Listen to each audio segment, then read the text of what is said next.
पढ़ने में भी ठीक, बढ़िया। और जब हम स्कूल में थे, वो मेरी क्लास में तो नहीं था, थोड़ा सा अलग क्लास में था, पर स्कूल में बहुत पॉपुलर था being into music. I was in debating, he was into music. और बाद में उसने हमारा स्कूल छोड़ भी दिया कुछ समय के बाद, फिर वो कहीं और चला गया, फिर हमारा मिलना नहीं हुआ। उस समय ना तो व्हाट्सएप था ना यूट्यूब था, तो बाद में मिलने का स्कोप भी नहीं रहता था। जो एक बार चला गया वो चला ही जाता था उस समय। अब तो बच्चे जिंदगी भर दोस्त रहते हैं। फिर जब मैं दिल्ली यूनिवर्सिटी में आ गया, ग्रेजुएशन कर चुका था, उसके बाद अचानक मुझे एक बचपन का दोस्त मिला, जिसने मुझे एक इंटरेस्टिंग क्या डिवास्टेटिंग बात बताई। तो बात चल रही थी कि स्कूल के दोस्त कहाँ कहाँ हैं, क्या कर रहे हैं। तो बातों बातों में उसका जिक्र भी आया। तो मैंने बड़ी उम्मीद से पूछा, मैंने कहा वो तो बॉम्बे चला गया होगा, फिल्म इंडस्ट्री में चला गया होगा। तो मेरे दोस्त ने पूछा कि तुम्हें नहीं पता उसके बारे में? मैंने कहा नहीं। उसने कहा यार वो जेल में है,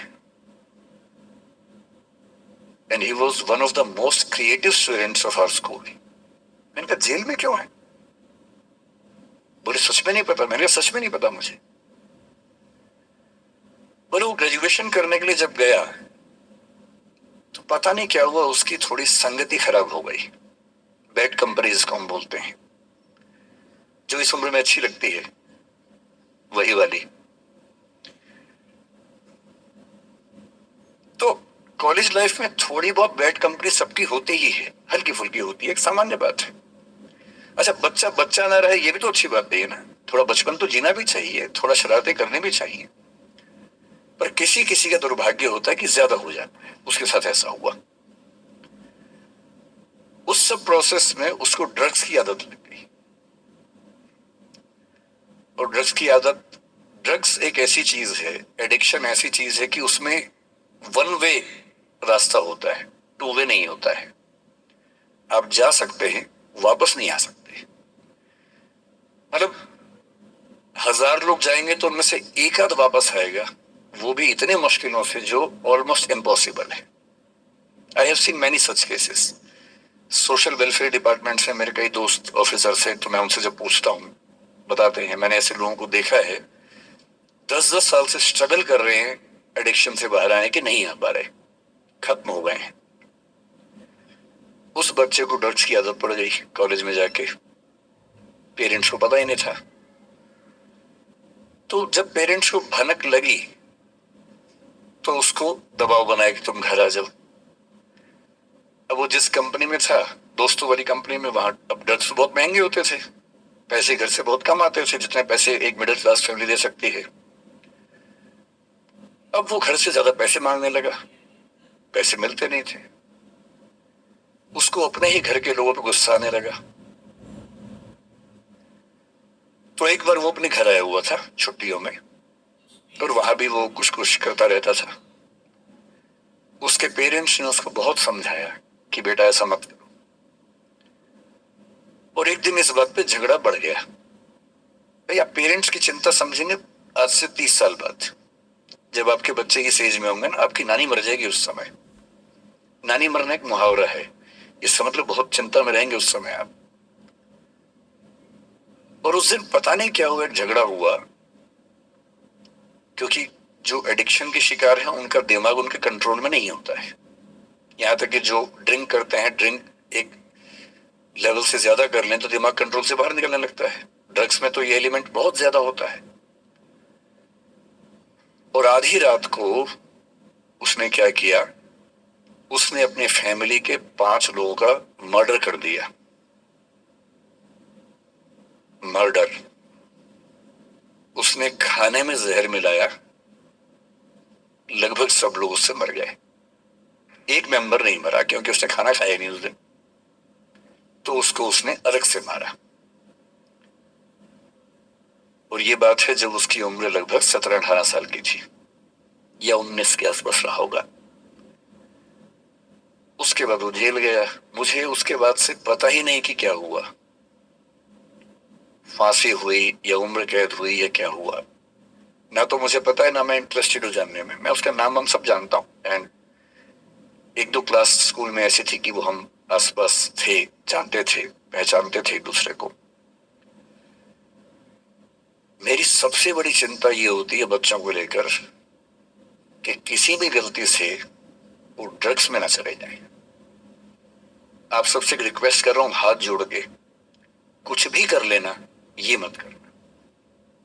बदमाशी करो, शरारत करो, थोड़ा इश्क विश्क होगा करो, कोई दिक्कत नहीं। किसी को चीट मत करना, ड्रग्स में मत जाना, क्योंकि इन रास्तों पे जाने के बाद वापसी का रास्ता नहीं, पूरी जिंदगी खत्म हो जाती है। एक शायर ने कहा है, बस एक कदम गलत उठाता राह शौक में, राह शौक का मतलब शौक के रास्ते पर चल पड़े थे। बस एक कदम गलत उठाता राह शौक में, मंजिल तमाम उम्र मुझे ढूंढती रही। मेरी मंजिल जिंदगी भर मुझे ढूंढती रही, कहां चला गया? सिर्फ एक गलती हुई थी और उस एक गलती ने कहीं का नहीं छोड़ा।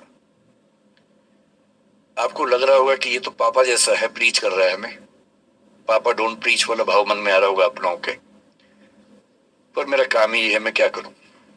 मुझे जितनी चिंता अपने बच्चे की उतनी आपकी चिंता है, तो मैं तो बोलूंगा। आप मानेंगे नहीं मानेंगे आपकी मर्जी है, लेकिन ईश्वर ना करे कुछ गलती हुई तो बाद में आप इस बात को याद जरूर करेंगे कि किसी ने समझाया था हाथ जोड़कर, और हम उसके बाद भी नहीं समझे थे। कुछ भी करना, उस रास्ते पर मत जाना।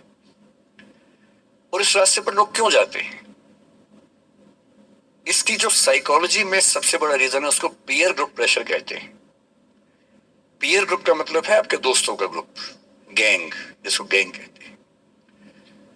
जो डेवलपमेंटल साइकोलॉजी है, जो साइकोलॉजी स्टडी करती है कि बच्चे जैसे जैसे बड़े होते हैं उनकी साइकोलॉजी कैसे चेंज होती है, इसको बोलते हैं डेवलपमेंटल साइकोलॉजी। उसमें माना गया है कि ये जो एज है टीन एज, ये गैंग एज है। गैंग एज का मतलब 3-4 दोस्तों का ग्रुप होता है, वो गैंग की तरह से ऑपरेट करता है। एकदम सीक्रेट्स रहते हैं उस ग्रुप में, आपस में बातें करते हैं, जैसी कोई आसपास से निकलता चुप हो जाते हैं। उनको लगता है कि उनके पास कुछ सीक्रेट इंफॉर्मेशन दुनिया की ऐसी है जो मोसाद और रॉ और इन्हीं सब के पास होती है, किसी के पास नहीं होती। जबकि वो जो बात कर रहे होते हैं उनके पेरेंट्स वो बात 30 साल पहले कर चुके हैं। वो ऐसी कोई बात नहीं कर रहे जो उनके पेरेंट्स को नहीं पता, वो सब बातें करके ही बड़े हुए हैं। पेरेंट्स भी तो बने ही है ना भाई, ऐसा थोड़ा ना, उन्होंने तो जिंदगी देखी है, पर उनको लगता है कि वो कुछ खास ऐसा जानते हैं। एक दूसरे पर ऐसा भरोसा, पेरेंट्स पर ऐसा अविश्वास, ऐसा उनको खारिज करने की टेंडेंसी, नॉर्मल बात है, खास बात नहीं है, इस उम्र में सामान्य बात है। पर डेवलपमेंटल साइकोलॉजी जब हम पढ़ते हैं तो उसमें कहते हैं कि जो बच्चा होता है 1-2 साल तक का, उस पर सबसे ज्यादा असर उसकी माँ का होता है, क्योंकि माँ उसके लिए पूरा संसार है। उस बच्चे की 2 ही जरूरतें हैं कि जब वो गीला हो तो वही पहुंच दे, जब भूख लगे कुछ खाना खिला दे। शुरू के 6 महीने इन दोनों जरूरतों को जनरली उसकी माँ ही पूरा करती है, तो उसको धीरे धीरे लगता है कि जो माँ है ना, यही मेरा सब कुछ है, और माँ की हर बात को फॉलो करता है वो। 6 महीने के बाद थोड़ा सा बाहर का खाना, घर के बाकी मेंबर्स का असर पड़ने लगता है। 2 साल के बाद जब बच्चा पहली बार स्कूल जाता है, 2 या 3 साल के बाद, तो आप देखेंगे प्राइमरी स्कूल में टीचर्स आमतौर पे महिलाएं होती हैं, विमेन होती हैं, मेल्स नहीं होते हैं। उसके 2 रीजन है। एक तो मेल्स में इतनी पेशेंस होती नहीं आमतौर पे, अपना ही बच्चा हो तो 2 मिनट के लिए चिकोटी काटना, प्यार करना ठीक है, 2 मिनट के बाद नहीं झेल पाते वो। और बच्चा अगर रोने लगे, उनके चश्मा उतार के मारे, थप्पड़ मार दे, मूंछ खींच ले, इरिटेट हो जाते हैं। 5 मिनट के बाद तो बच्चा पिटता ही पिटता है अपने बाप के हाथों। इसलिए बच्चे भी बाप के पास कम जाना पसंद करते हैं, जाते हैं 1-2 मिनट के लिए फिर भाग आते हैं वहां से। इनको पता है कि ये जो ब्रेक इवन होने वाला टाइम आ गया है, अब इस टाइम पे निकल जाना चाहिए। मदर्स में बायोलॉजिकली भी और कल्चरली, सोशली भी ये वैल्यू ज्यादा डेवलप हो जाती है कि वो झेल लेती हैं उस बच्चे की परेशानियों को। बच्चे बहुत परेशान करते हैं। अगर आप मुझसे पूछे इस दुनिया में सबसे मुश्किल काम क्या है, सबसे मुश्किल है बच्चे को पालना। इससे मुश्किल कोई काम नहीं है। छठी का दूध याद दिला देते हैं बच्चे। बच्चे को पालने से मुश्किल दुनिया का कोई काम नहीं है, और वो काम जनरली हमारे घरों में मदर्स करती है, जिनका इतिहास में नाम नहीं लिखा जाता। जबकि सबसे महत्वपूर्ण काम घर के अंदर वो कर रही हैं, इस बात की बहुत वैल्यू है। कई जगह पेरेंट्स मतलब फादर्स भी कर रहे हैं कुछ हद तक, लेकिन जनरली दुनिया में ज्यादा ये काम अभी तक महिलाओं के हाथ में जाता है। जब बच्चा स्कूल जाता है तो स्कूल जाने के बाद आप देखें जो लेडी टीचर होती है, जिसको बच्चा प्यार से मैम कहता है, मैम, ऐसे बच्चे के लिए मैम दूसरा भगवान होता है मम्मी के बाद। कुछ समय के बाद भगवान नंबर 1 मैम हो जाती है, भगवान नंबर 2 मम्मी हो जाती है। और अगर मैम ने कुछ कहा है और मम्मी कह रही गलत है, तो बच्चा घूर के देखता है कि तुम बताओगी मुझे, वो भगवान है वो तो मेरी। तो बच्चे को मैम पे भगवान जैसा भरोसा होता है। फिर जब वो बड़ा होने लगता है, 10, 11, 12, 13 साल का, 13 किए जाते जाते बच्चों में जो बायोलॉजिकल चेंजेस होने शुरू होते हैं, बड़े परेशान होते हैं, पशुपेश में होते हैं कि ये क्या हमारे साथ हो रहा है, हमारी जिंदगी चेंज हो रही है। अचानक उनको ऐसा लगने लगता है। उस उम्र के जो हार्मोन्स हैं वो उनको पेरेंट से दूर करते हैं, क्योंकि उनको जिस तरह की आजादी चाहिए, पेरेंट जानते हैं कि ये उम्र सही नहीं है, तो पेरेंट्स रोकते हैं, समझाते हैं, फोन का यूज कम करो, इंटरनेट कम करो, तुम्हारा दोस्त ठीक नहीं है, तुम्हारी कंपनी ठीक नहीं है, अच्छे दोस्त रखो, ये करो, वो सब करते हैं। उनकी मजबूरी है, उनको पता है कि ये उम्र फिसलने वाली है। और बच्चों को लगता है कि मैं जहां जहां आजादी चाहता हूं, यही दो लोग मेरे दुश्मन हैं। पता नहीं ये डिजर्व नहीं करते मुझे, they don't deserve a child like me. फिर वो पेरेंट्स से झूठ बोलना, छिपाना, हर बच्चा उस उम्र में झूठ बोलना शुरू कर देता है। कुछ बहुत प्यारे मासूम बच्चों को छोड़ दूं मैं 1-2%, बाकी सब थोड़ा बहुत झूठ तो बोल लेते हैं। कुछ ज्यादा शातिर हो जाते हैं, इतना खतरनाक झूठ बोलते हैं, लाई डिटेक्शन टेस्ट करवा लेंगे तो नहीं पकड़ में आएंगे, इतना अच्छा झूठ बोलने लग जाते हैं, क्योंकि उन्होंने सीख लिया दोस्तों से सब करके। और ये जो उम्र है 13 से 19, जो गैंग एज है, ये जो दोस्त हैं, इनका असर इतना ज्यादा होता है। और आपकी पर्सनैलिटी कैसी है, हर गैंग में 4-5 लोग होते हैं, उनमें से एक मुखिया होता है, उनका गैंग का नेता होता है, जो थोड़ा सा एग्रेसिव है, डोमिनेटिंग है, असर्टिव है, वो फैसले करता है सबके लिए। आपने डिसीजन मेकिंग का सवाल पूछा, इसी पे उसको समझेंगे। उसने कहा कि चलो सब फिल्म देख के आएंगे, तो बाकी 4 फॉलोवर्स होते हैं, वो चलते हैं, जी जी चलो चलो चलो चलो चलो। इन सबका सेल्फ रिस्पेक्ट का लेवल अलग अलग है। जो नेता है उसमें सेल्फ रिस्पेक्ट बहुत ज्यादा है, इतनी ज्यादा है कि वो दूसरों के सेल्फ रिस्पेक्ट की धज्जियां उड़ा देता है। वो ये मान के चलता है कि मैं राजा हूं, जो मैं कहूंगा वही होगा। और जो बाकी 4 भेड़ बकरियां हैं, जिनमें कॉन्फिडेंस की कमी है, असर्टिव नहीं है, सबमिसिव हैं, दब्बू हैं, डरपोक हैं, वो बेचारे उसकी बात को फॉलो करते हैं।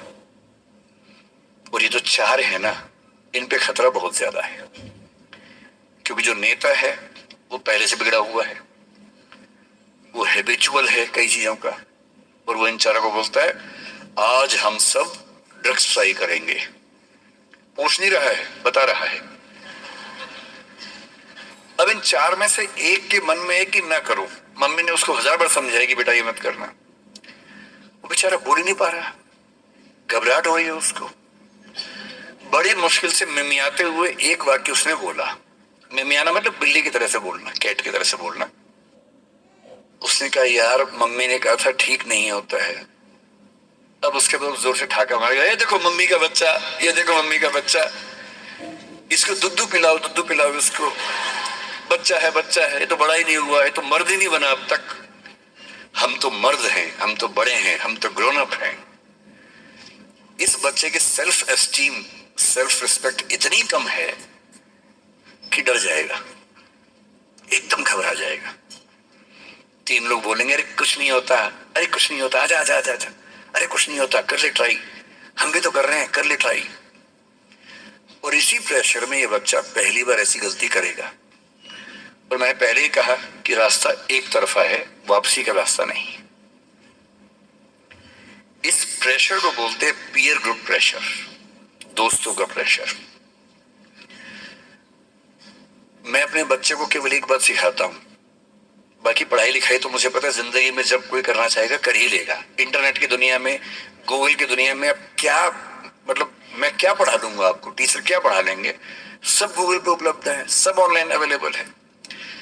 जो टीचर बनना चाह रहे हैं समझ लें, अब टीचर का काम नॉलेज देना नहीं है, नॉलेज आपसे ज्यादा, आपसे बेहतर गूगल पे है। अब आपका काम उससे ज्यादा बड़ा है। क्या है अभी डिस्कस करेंगे। मैं केवल एक बात पे फोकस करता हूं कि मेरे बच्चे या आप लोग पीयर ग्रुप प्रेशर से बच सके। मैं खुद बचा था, अच्छे से बचा था। मेरे पेरेंट्स की भूमिका थी। मैं जिस हॉस्टल में रहा उस हॉस्टल में लगभग सब ड्रिंक करते थे कॉलेज के दिनों में, मैं नहीं करता था। मुझे कभी जरूरत ही नहीं लगी उस चीज की, तो नहीं लगी तो नहीं किया। अच्छी बात सिर्फ इतनी है, मैं ये नहीं कह रहा कि ड्रिंक करना अच्छी बात है कि बुरी बात है, वो तो इंडिविजुअल फैसला हर किसी का है, लेकिन मैच्योर होने के बाद, बचपन में नहीं। मैं सिर्फ ये कहना चाह रहा हूं कि अगर 4 लोग मुझ पर दबाव डाले और मैं उनके दबाव में आ जाऊं, ये ठीक नहीं। मुझे ध्यान है कि हमारे हॉस्टल की नाइट चलती थी, फ्राइडे की रात है, वार्डन सब छुट्टी पे हैं, 10-12 लोग एक कमरे में बैठे हैं, शराब की बोतल खोल ली है या बियर जो भी है, सबका मन है पीने का। वो मतलब एडल्ट्स हैं, 18+ के थे, वो शायद लीगली अलाउड होगा उनके लिए, मुझे नहीं पता। और जो लोग नहीं पीना चाहते उनको दबाव बना रहे हैं कि हाँ पी के दिखा, तो मर्द है तो पी के दिखा, बड़ा हो गया तो पी के दिखा। जब भी कोई ऐसा दबाव बनाए ना, इतना भी दबाव में नहीं आना है। जैसे कोई बोले बड़ा है तो पी के दिखा, आपको बोलना है मैं इसको पिए बिना ही बड़ा हूं। मर्द है तो पी के दिखा, मैं इसको पिए बिना ही मर्द रहता हूं। तुम इसको पी के मर्द बनते हो, हम ऐसे ही मर्द हैं भाई। दोस्त नहीं है क्या हमारा, तो क्या बोलना है, अगर तुम्हारी दोस्ती के लिए मुझे पीनी पड़ेगी शराब, तो मेरी दोस्ती के लिए तुम छोड़ क्यों नहीं सकते। बस ये बात है भाई। दोस्त, क्या मैं ही तुम्हारा दोस्त हूं, तुम मेरे दोस्त नहीं हो। तुम्हारी दोस्ती के लिए मैं ड्रग्स लेना शुरू कर दूं और मेरी दोस्ती के लिए तुम छोड़ नहीं सकते। अगर तुम छोड़ नहीं सकते तो मैं ले नहीं सकता। और दोस्ती अपनी जगह है, हमेशा ध्यान रखना। भूल के भी कभी कोई ऐसी डिमांड मत करना जो दोस्ती की हदों से ज्यादा जाती हो। मैं साफ कह रहा हूं, मैं ड्रग्स के रास्ते पर नहीं जाऊंगा, ये काम मैं नहीं करूंगा। मुझसे दोस्ती रखनी है, इन शर्तों के साथ रखो। मैं किसी दबाव में ना आया हूं ना आऊंगा। इसको बोलते हैं असर्टिवनेस। अपनी शर्तों पे जीऊंगा, किसी के दबाव में नहीं जीऊंगा। जो गलत है गलत है, नहीं करना है तो नहीं करना है। एक शायर ने बड़ी अच्छी बात कही इश्क के बारे में, लेकिन यहां अप्लाई होती है। उसने कहा वो नहीं मेरा सही, उससे मोहब्बत है तो है। भाई किसी से मोहब्बत है, नहीं हो पाया मेरा, कोई बात नहीं। वो नहीं मेरा मगर उससे मोहब्बत है तो है। अब ये रस्मों और रिवाजों से बगावत है तो है। अगर मैंने एक सही बात कह दी और वो रस्म रिवाज के खिलाफ है तो है, मैं क्यों डरूंगा। जो मुझे ठीक लगा, अपने ईमान के मुताबिक लगा, मैंने कहा, वो मैं करूंगा। तो जो बात मुझे अपनी ओर से शुरुआत में कहनी थी मैंने आपसे कही है। और मेरा ख्याल है कि अगर आप सब बच्चों में से एक बच्चा भी मेरी बात सुन के गलत रास्ते पे जाने से रुक गया तो मेरा सिक्किम आना धन्य हो गया। मैं उसमें बहुत खुश हूं, उससे ज्यादा मुझे